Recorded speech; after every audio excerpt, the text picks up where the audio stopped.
Huli sa Quezon City ang isang babaeng wanted sa Ifugao dahil sa mga kasong illegal recruitment at estafa. Balitang hatid ni James Agustin. Sa kanyang pinapasukan trabaho sa Barangay Manresa, Quezon City, natunto ng pulisya ang 36 anyos sa babae na wanted sa Ifugao.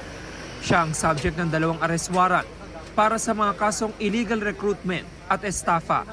Ayon sa QCPD, nakatanggap sila ng impormasyon mula sa mga pulis sa Ifugao na ilang buwan na nagtatago sa Quezon City ang babae. Nung binerify po namin yung area na ibinigay nila, unfortunately po, hindi po namin nakita yung tao gawa nung iba po yung pangalan na ginamit.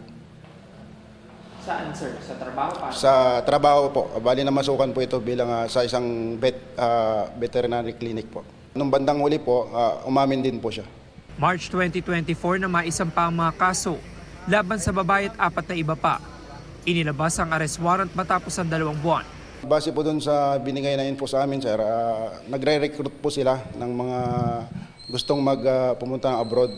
But pag nakuha na po yung pera, hindi po natutuloy yung usapan. Hindi namin nakuha ng pahayag ang babae na ibiniyahe pa Ifugao para sa return of warrant.